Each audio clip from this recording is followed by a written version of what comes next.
Friends, इस video में most repeated question in RRB exam series का 5th नंबर वीडियो करेंगे। तो प्लीज़ वीडियो स्टार्ट करने से पहले एक बार लाइक, शेयर एंड सब्सक्राइब जरूर करें। आज का पहला क्वेश्चन है, in which cell organelle the first step of cellular respiration which is the breakdown of glucose a 6 carbon molecule into a 3 carbon molecule called pyruvate takes place. कोशिकीय श्वसन का पहला चरण जो ग्लूकोज के 6 कार्बन अणु को पायरुवेट नामक 3 कार्बन अणु में तोड़ना है, किस कोशिका अंग में होता है? तो अब आप एक क्लू है यहाँ पर, आप देख लिए कोशिकीय श्वसन है, तो कोशिका के श्वसन का काम कौन करता है? साइटोप्लाज्म। साइटोप्लाज्म कोशिका का श्वसन स्थल होता है, इसे हिंदी में कोशिका द्रव्य भी कहते हैं। और यह जो प्रक्रिया है, इस प्रक्रिया में इसे एनारोबिक प्रक्रिया कहते हैं। एनारोबिक प्रक्रिया कहते हैं और यह बिना ऑक्सीजन के भी हो सकती है। बिना ऑक्सीजन के भी यह संभव हो सकती है। तो क्लियर है, कोशिका द्रव्य इसका राइट आंसर होगा। Which excretory product is stored in the old xylem of the plants? पौधे के पुराने जाइलम में कौन सा उत्सर्जी उत्पाद संग्रहित होता है? तो आप अक्सर पौधों में देखते होंगे एक तरह का गम टाइप का प्रोडक्ट होता है, इसे रेजिन भी कहा जाता है। रेजिन्स ये गम और रेजिन्स जो है वह उन्हें सिक्योरिटी प्रदान करते हैं। सिक्योरिटी या प्रोटेक्ट करते हैं, किससे? तो बाहरी चोट या संक्रमण से। ठीक है, तो इसका राइट आंसर होगा रेजिन या गोंद, resins and gums. Next question है, the gaseous waste product generated during photosynthesis is. प्रकाश संश्लेषण के दौरान उत्पन्न गैसीय अवशिष्ट उत्पाद क्या है? आसान सा सवाल है। प्रकाश संश्लेषण का जो गैसियस बाई प्रोडक्ट होता है वह होता है oxygen.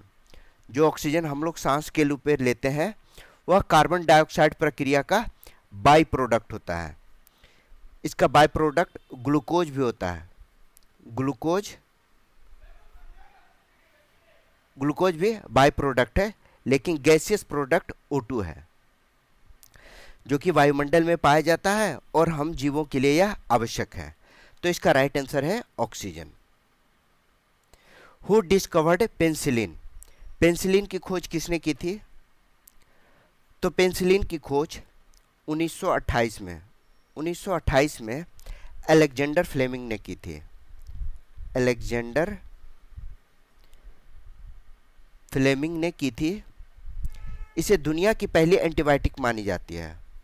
First antibiotic in the world माना जाता है। इन द वर्ल्ड किसे? पेंसिलिन को।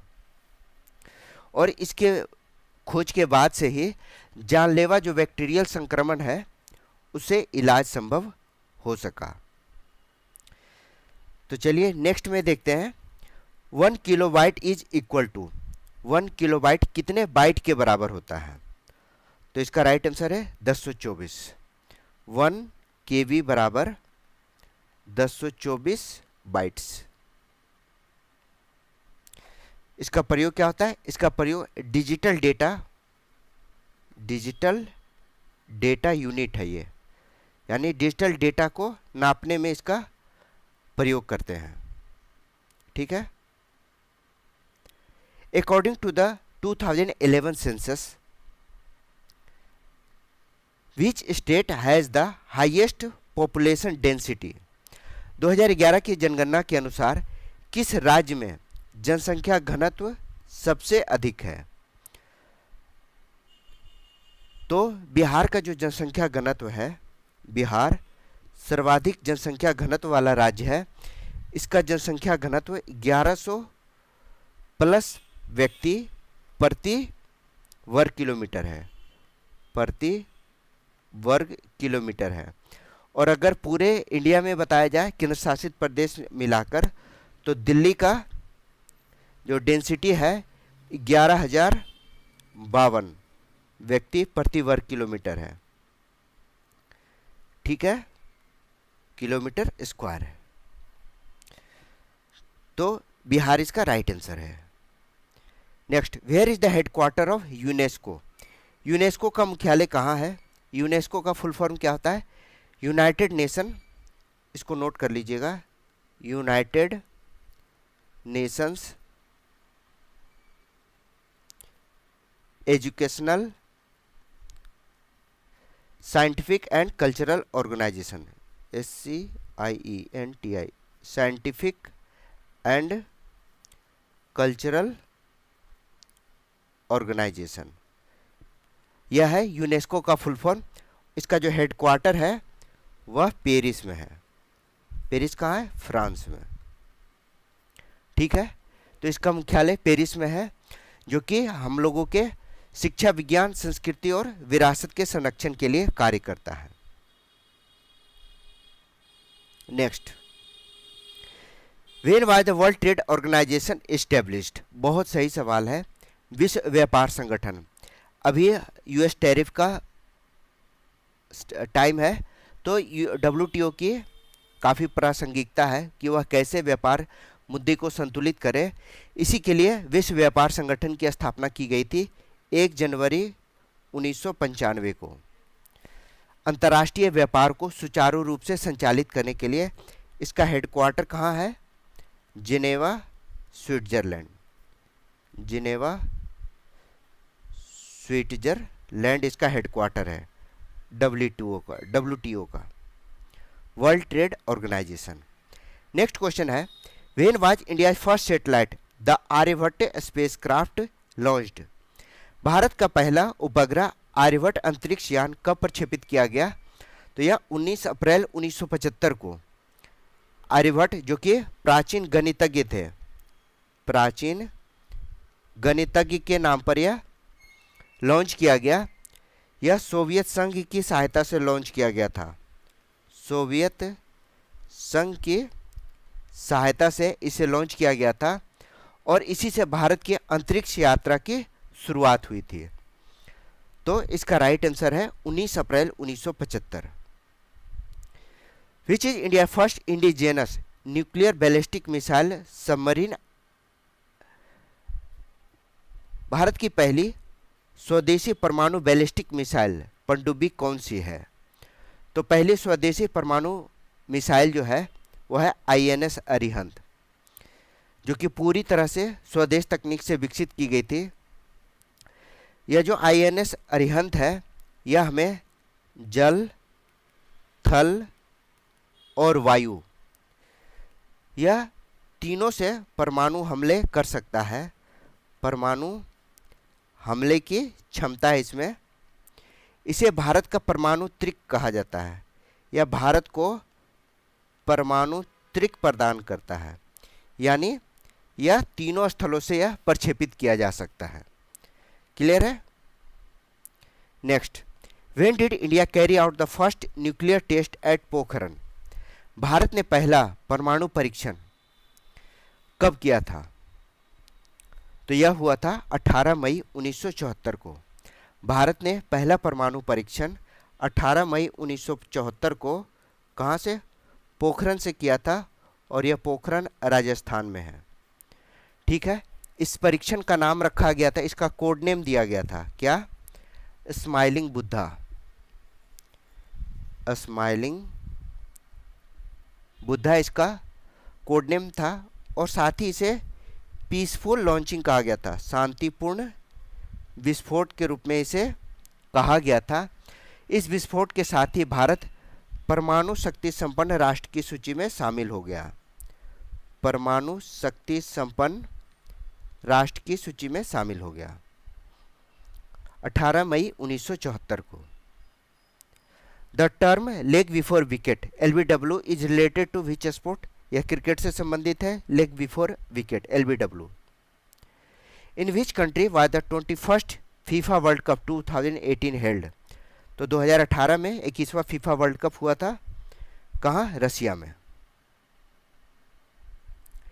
इन which did PV Sindhu win Swiss Open 300 badminton competition in Basel, Basel Switzerland में है, डिफीटिंग बुसनान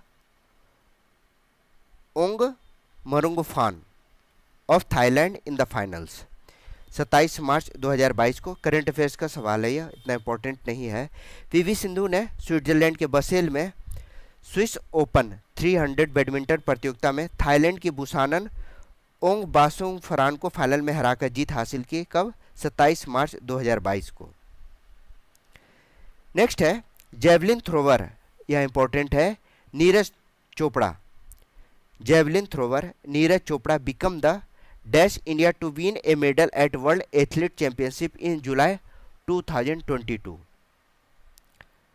नीरज चोपड़ा, भाला फेंक खिलाड़ी नीरज चोपड़ा जुलाई 2022 में विश्व एथलेटिक चैंपियनशिप में पदक जीतने वाले दूसरे भारतीय बने थे। विश्व एथलेटिक पदक जीतने वाले दूसरे भारतीय बने, इसमें उन्होंने सिल्वर पदक जीता था। ठीक है, पहले कौन थे?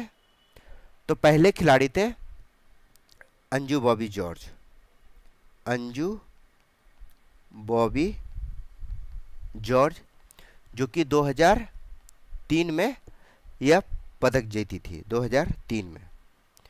क्लियर है? Who among the following became the first para athletes to be conferred with the Padma Bhushan Award in 2022? निम्नलिखित में से कौन 2022 में पद्म भूषण पुरस्कार से सम्मानित होने वाले पहले पैरा एथलीट बने? काफ़ी इंपॉर्टेंट सवाल है। 2022 में पद्म भूषण सम्मान मिला था किन्हें? देवेंद्र झाझरिया को। देवेंद्र झाझरिया को। यह भी भाला फेंक से संबंधित है। इनका गेम का नाम था भाला फेंक, जेवलिन भाला फेंक। ठीक है, यह पैरा एथलीट थे। इन्हें अर्जुन पुरस्कार और पद्मश्री पुरस्कार भी मिल चुका है। तो याद रखिएगा, पहले पैरा एथलीट बने Devendra Jhajharia. Harappa, an important site of the Indus valley civilisation, was situated on the bank of which river? Harappa किस नदी के तट पर स्थित था? तो यह रावी नदी के तट पर स्थित था। अभी वर्तमान में जो हड़प्पा का क्षेत्र है वह पाकिस्तान के पंजाब में स्थित है।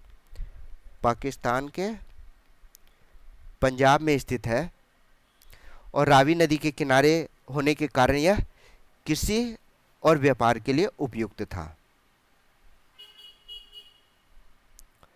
Which Veda is also called the book of song, Veda of chants और इवन योगा ऑफ सॉन्ग?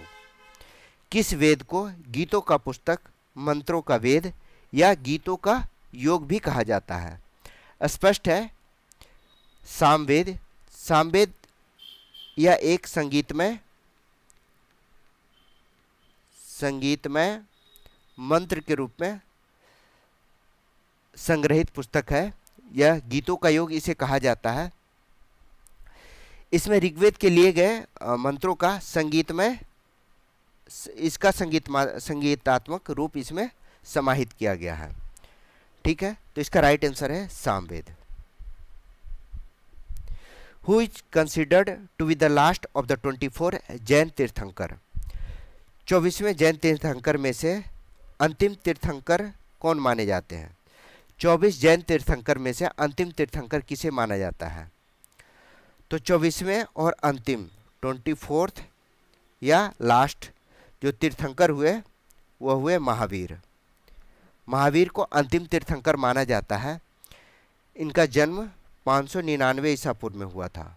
599 ईसा पूर्व में इनका जन्म बताया जाता है और इन्होंने निर्वाण की प्राप्ति 527 ईसा पूर्व में निर्वाण की प्राप्ति हुई थी। ठीक है, next, who is known as the Napoleon of India? Bharat का नेपोलियन किसे कहा जाता है? तो भारत का नेपोलियन समुद्रगुप्त को कहा जाता है, जो कि गुप्त वंश के महान सम्राट थे। गुप्त वंश के महान सम्राट थे। इनकी उपलब्धियां जो है वह इलाहाबाद स्तंभ लेख में दर्ज है। इलाहाबाद स्तंभ लेख, जो कि समुद्रगुप्त से संबंधित है। इसमें उनके उपलब्धियों के साथ साथ उनके पराक्रम को दर्शाया गया है। Who was the founder of the Mughal empire? Mughal empire यानी मुगल साम्राज्य का संस्थापक कौन था? तो मुगल साम्राज्य का संस्थापक बाबर था। बाबर 1526 ईस्वी में पानीपत की प्रथम लड़ाई को जीतकर पहली बार इब्राहिम लोदी को हराकर मुगल साम्राज्य की स्थापना की। बाबर उस समय फरगना का शासक था। फरगना का शासक था और वह तैमूर और चंगेज के वंशज से संबंधित था। तैमूर और चंगेज दोनों से संबंधित था।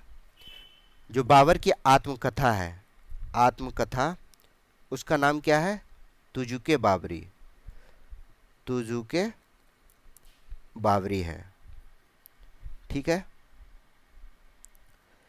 Who built the Shahi Royal Road to the strengthen and consolidate his empire from the Indus Valley to the Sonar Valley in Bengal, and it was renamed the GT Road.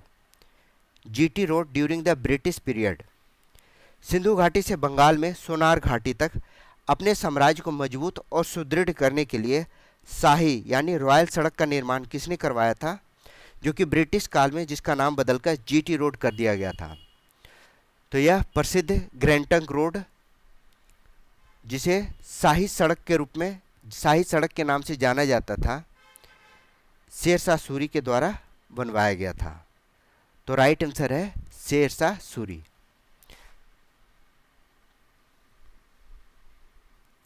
In which year was the second battle of Panipat fought between Akbar and Hemu? काफ़ी interesting question है।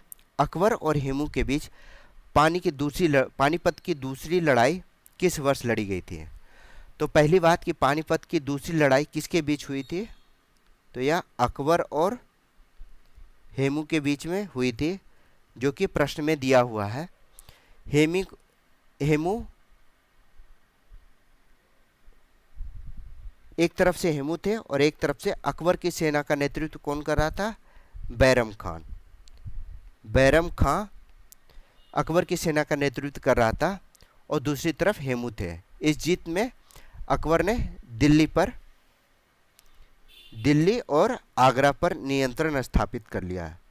दिल्ली और आगरा पर नियंत्रण स्थापित कर लिया और हेमू को पराजित किया। क्लियर है? Which ruler made Jama Masjid इन दिल्ली? दिल्ली में जामा मस्जिद किस शासक ने बनवाई थी? तो दिल्ली का जामा मस्जिद, इसका निर्माण हुआ था 1650 से 1656 के बीच और शाहजहां ने इसका निर्माण कराया था। शाहजहां ने इसका निर्माण कराया था। यह पुरानी दिल्ली में स्थित है और भारत की बड़ी मस्जिदों में से एक माना जाता है। As a result of defeat in which war in 1761 the Maratha dream of ruling Delhi was curtailed? 1761 में किस युद्ध में हार के परिणाम स्वरूप मराठों का दिल्ली पर शासन करने का सपना टूट गया? तो यह था अहमद शाह अब्दाली और मराठों के बीच लड़ा गया था। अहमद शाह अब्दाली और मराठों के बीच पानीपत का तृतीय लड़ाई, पानीपत का तृतीय युद्ध, जिसमें मराठों की हार हुई और अहमद शाह अब्दाली ने दिल्ली पर कब्जा कर लिया। कहा जाता है कि यह भारतीय इतिहास की सबसे रक्त रंजित लड़ाई के रूप में जाना जाता है। सबसे रक्त रंजित लड़ाई मानी जाती है। ठीक है, तो यह था पानीपत का तृतीय युद्ध। When was the French east India company founded in India? Bharat में फ्रांसीसी ईस्ट इंडिया कंपनी की स्थापना कब हुई थी? तो फ्रांसीसी ईस्ट इंडिया कंपनी की स्थापना लुई 14 यानी लुई 14वें के शासनकाल में हुआ था 1664 में। भारत में फ्रांसीसियों ने कहाँ Puducherry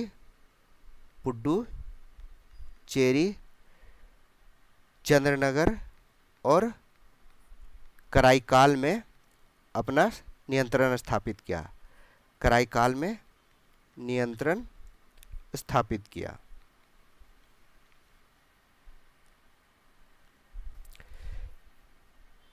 Siraj-ud-Daulah the nawab of Bengal was defeated in the battle of Plassey in the year. Bengal का नवाब सिराजुद्दौला की प्लासी के युद्ध में हार किस वर्ष हुई थी? प्लासी का युद्ध हुआ कब था? तो यह हुआ था 23 जून 1757 को। 23 जून 1757 को प्लासी का युद्ध अहमद शाह अब्दाली और ईस्ट इंडिया कंपनी के बीच लड़ा गया। इसमें मीर जाफर की गद्दारी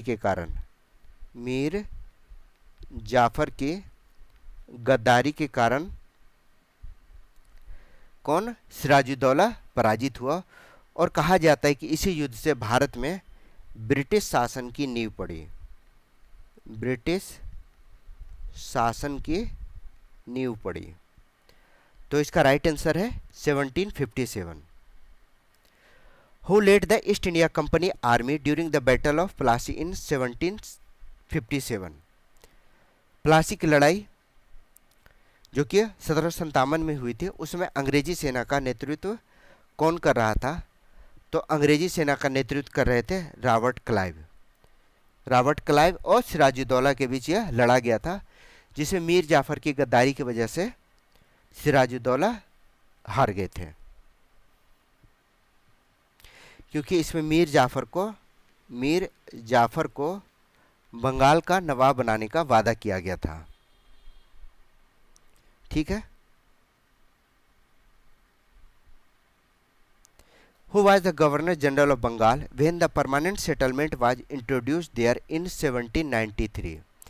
अस्थाई बंदोबस्त 1793 में जब बंगाल में अस्थाई बंदोबस्त लागू किया गया, तब बंगाल का गवर्नर जनरल कौन था? अस्थाई बंदोबस्त 1793 ईस्वी में लागू किया गया। इस समय गवर्नर कौन थे? Cornwallis, Lord Cornwallis. इन्होंने जमींदारों को भू राजस्व संग्रह की अस्थायी जिम्मेदारी दी गई इनके द्वारा, जिससे राजस्व स्थिरता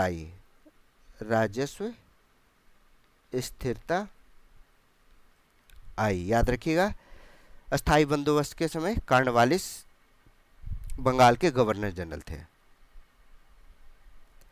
who was the governor general at the time of सिपाही मिटनी? सिपाही विद्रोह के समय गवर्नर जनरल कौन था? तो सिपाही मिटनी हुआ कब था? 1857 में। और इस समय केनिंग जो थे गवर्नर जनरल थे। विद्रोह के बाद यानी 1858 में केनिंग को भारत का पहला वायसराय भी बनाया गया। उन्होंने प्रशासनिक सुधारों की 1858 में प्रशासनिक सुधारों की शुरुआत की गई और ब्रिटिश क्राउन के अधीन भारतीय क्षेत्रों का शासन चला गया, यानी ब्रिटिश क्राउन का शासन लागू हुआ। ठीक है। Next, which governor general of India propose the vernacular press act in 1878? सारे क्वेश्चन इंपॉर्टेंट है। प्लीज़ जिन्होंने इस वीडियो को अभी तक लाइक नहीं किया, सब्सक्राइब तो ज़रूर कर लीजिए, क्योंकि आने वाले समय में अभी 5 वीडियोस और आएंगे जो कि आपके आरआरबी एनटीपीसी का जो अंडर ग्रेजुएट लेवल एग्ज़ाम चल रहा है उसमें यह काफ़ी इंपॉर्टेंट होगा, तो उसे एक बार जरूर सब्सक्राइब कर लिए। Which governor general of India propose the vernacular press act in 1878? Bharat के किस गवर्नर जनरल ने 1878 में वर्नाकुलर प्रेस एक्ट का प्रस्ताव रखा? तो वर्नाकुलर प्रेस एक्ट क्या था? तो यह भारतीय भाषाओं यानी स्थानीय जो भाषा के समाचार पत्र थे, स्थानीय भाषा के समाचार पत्र पर यह एक तरह का सेंसरशिप लागू किया गया। सिप लागू किया गया। जो भी न्यूज़पेपर, समाचार पत्र ब्रिटिश शासन की आलोचना करते थे उन्हें दबाने का प्रयास किया गया वर्नाकुलर प्रेस एक्ट के द्वारा, जो कि 1878 में लिटन के द्वारा लाया गया था, लॉर्ड रिटन के द्वारा। हालांकि इस आंदोलन की काफ़ी आलोचना हुई थी और इसे भारतीय प्रेस स्वतंत्रता आंदोलन का प्रतीक माना जाता है। भारतीय प्रेस स्वतंत्रता आंदोलन का शुरुआती प्रतीक माना जाता है। Which Viceroy of India did take initiative to create electoral local government bodies? Bharat के किस वायसराय ने निर्वाचित स्थानीय सरकारी निकाय बनाने की पहल की थी? स्थानीय निकाय बनाने की पहल किसने की थी? तो स्थानीय स्वशासन का जनक कहा जाता है लॉर्ड रिपन को। स्थानीय स्वशासन का जनक कहलाते हैं लॉर्ड रिपन। 1882 ईस्वी में 1882 में स्थानीय निकाय में निर्वाचित प्रतिनिधि को शामिल करने की पहल की गई रिपन के द्वारा। तो इसका राइट आंसर है lord Ripon. In which year was the partition of Bengal announced by the lord Curzon, then viceroy of India? Bharat के तत्कालीन वायसराय लॉर्ड कर्जन ने बंगाल विभाजन की घोषणा किस वर्ष की थी? बंगाल विभाजन की घोषणा किस वर्ष हुई थी? तो यह हुई थी 1905 में। उस समय बंगाल के गवर्नर जनरल कौन थे? उस समय गवर्नर थे लॉर्ड कर्जन, सॉरी वायसराय थे। 1858 के बाद से वायसराय कहलाने लगे। तत्कालीन वायसराय लॉर्ड कर्जन ने फूट डालो और राज करो की नीति को बढ़ावा दिया। फूट डालो और राज करो की नीति का बढ़ावा दिया। इस विभाजन का हालांकि काफ़ी विरोध हुआ और भारत में स्वदेशी आंदोलन की शुरुआत हुई। स्वदेशी आंदोलन शुरू हुआ। बंगाल को दो भागों में बांटा गया था। एक था पूर्वी बंगाल और दूसरा था पश्चिमी बंगाल। ठीक है, बंगाल को दो भागों में बांटा गया। जो पूर्वी बंगाल था वह मुस्लिम बहुल था, मुस्लिम बहुल क्षेत्र था, और जो पश्चिमी बंगाल था वह हिंदू बहुल था। याद रखिएगा, यही पूर्वी बंगाल आज बांग्लादेश के रूप में जाना जाता है। Who was the Viceroy of India during the Jallianwala Bagh मैस्करे इन 1919? 1919 में जालियांवाला हत्याकांड के समय भारत का वायसराय कौन था? तो जालियांवाला बाग हत्याकांड कब हुआ था? 13 अप्रैल, याद रखिएगा, 13 अप्रैल 1919 को जनरल डायर के आदेश पर हजारों निहत्थों लोगों पर गोलियां चलाई गई। यह घटना अमृतसर पंजाब में हुई थी। अमृतसर पंजाब में हुई थी। इसे भारतीय स्वतंत्रता संग्राम का टर्निंग पॉइंट माना जाता था। टर्निंग पॉइंट माना जाता है। ठीक है, इसकी निंदा पूरी दुनिया में हुई थी, लेकिन जनरल डायर को कोई सजा नहीं मिली थी। तो इस समय चेम्सफोर्ड वायसराय थे। Who founded Ramakrishna mission in 1897? 1897 में 1897 में रामकृष्ण मिशन की स्थापना किसने की थी? तो स्वामी विवेकानंद ने की थी, जो कि रामकृष्ण परमहंस के विचारों पर आधारित थी। इसका उद्देश्य क्या था? तो इसका उद्देश्य था शिक्षा, सेवा और अध्यात्म का प्रचार करना। शिक्षा, सेवा और अध्यात्म का प्रचार करना। यह संगठन आज भी समाज सेवा और धार्मिक चेतना के लिए कार्य करता है। तो याद रखिएगा, रामकृष्ण मिशन की स्थापना स्वामी विवेकानंद ने की थी। When did the Moplah revolt, Malabar rebellion in Kerala take place? Kerala में मोपला विद्रोह, जिसे मालाबार विद्रोह के रूप में भी जानते हैं, यह कब हुआ था? याद रखिएगा, कई बार पूछा गया है अलग अलग नाम से, मोपला विद्रोह या मालाबार विद्रोह, या दोनों एक ही नाम है, जो कि 1921 में हुआ था। यह वहाँ के किसान थे, किसान जिसे मोपला समुदाय द्वारा, मोपला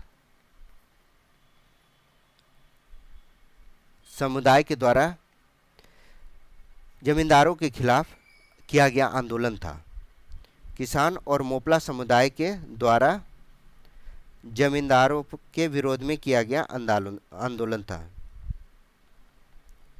ठीक है, तो यह 1921 में हुआ था।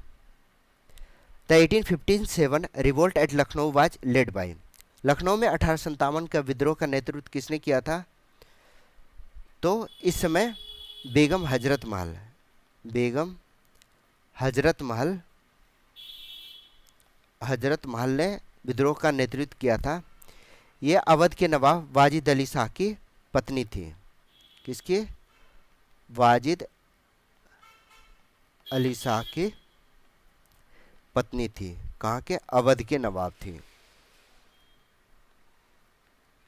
ठीक है, इन्होंने अपने साहस और नेतृत्व और बलिदान का प्रतीक बनी। इन्होंने काफ़ी बढ़ चढ़कर युद्ध में 1857 के युद्ध में भाग लिया था, 1857 के विद्रोह में भाग लिया था। Who was the first Indian woman to preside over the annual session of the Indian National Congress? भारतीय राष्ट्रीय कांग्रेस के वार्षिक अधिवेशन की अध्यक्षता करने वाली पहली भारतीय महिला कौन थी? पहली भारतीय महिला पूछा गया है, तो यहाँ सरोजिनी नायडू थी। सरोजिनी नायडू 1925 में किसमें? कानपुर अधिवेशन की अध्यक्षता की थी। इन्हें भारत कोकिला के नाम से भी जाना जाता है, भारत कोकिला के नाम से। और पहली महिला तो है एनी बेसेंट। एनी बेसेंट ने पहली महिला के रूप में भारतीय राष्ट्रीय कांग्रेस की अध्यक्षता की थी। Which year did the All India Muslim League begin? अखिल भारतीय मुस्लिम लीग की शुरुआत किस वर्ष हुई थी? तो यह 1906 में। मुस्लिम लीग की जो स्थापना हुई थी, स्थापना वह 1906 में हुई थी। कहाँ? ढाका में। ढाका कहाँ है? बांग्लादेश में।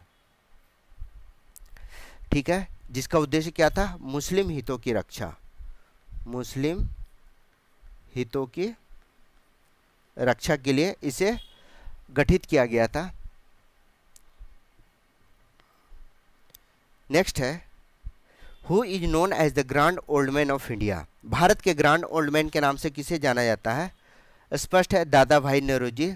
ये पहले भारतीय थे जो कि ब्रिटिश संसद में चुने गए। पहले भारतीय थे जो कि ब्रिटिश संसद में चुने गए। इन्हें ड्रेन ऑफ वेल्थ थ्योरी के नाम से एक पद्धति दी थी, जिसमें बताया था कि ब्रिटिश किस प्रकार भारत से धन लूट रहे हैं। और दादा भाई नेहरू जी तीन बार भारतीय राष्ट्रीय कांग्रेस के अध्यक्ष बने थे।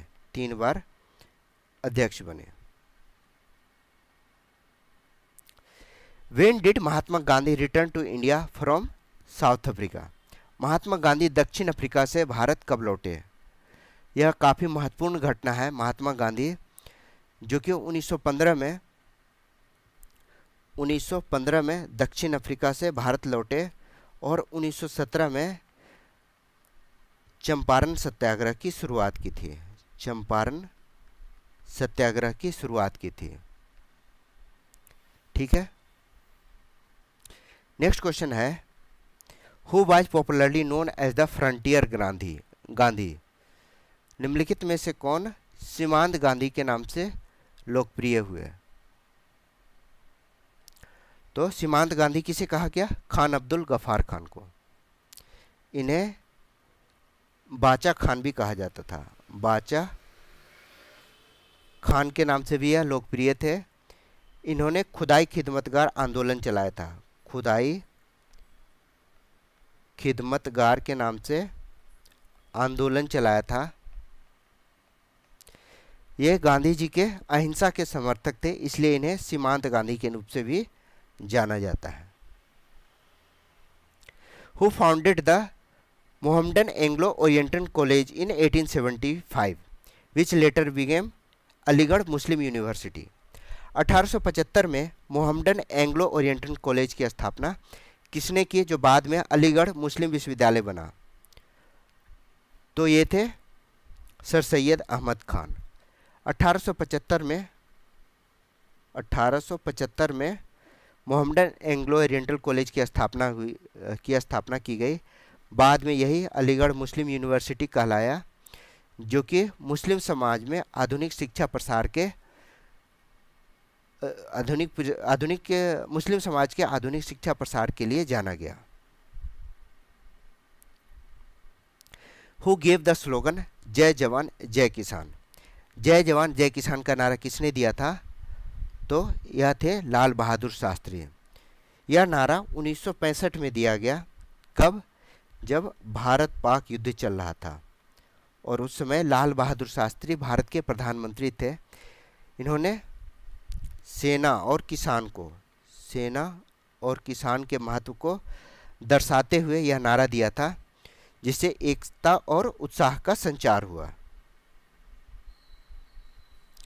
अगला सवाल है, when was the partition of Bengal? यह तो हो चुका है। पार्टीशन ऑफ बंगाल 1905 में हुआ था। उसमें वायसराय लॉर्ड कर्जन थे।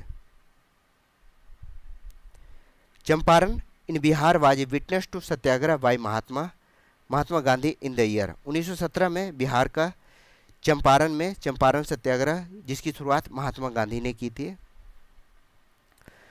ठीक है, यह क्यों किया गया था? क्योंकि यहाँ पर नील की खेती के लिए आंदोलन चल रहा था, जिससे महात्मा गांधी के सत्याग्रह के बाद किसानों को इससे राहत मिली थी। In which city did the Jallianwala Bagh massacre take place? अभी बताया, अमृतसर में जालियांवाला बाग हत्याकांड हुआ था। कहाँ कब हुआ था? 13 अप्रैल 1919 को अमृतसर पंजाब में, जब जनरल डायर ने हजारों लोगों पर अंधाधुंध गोलियां बरसानी शुरू कर दी थी। ठीक है। व्हेन डिड खिलाफत movement and non cooperation begin?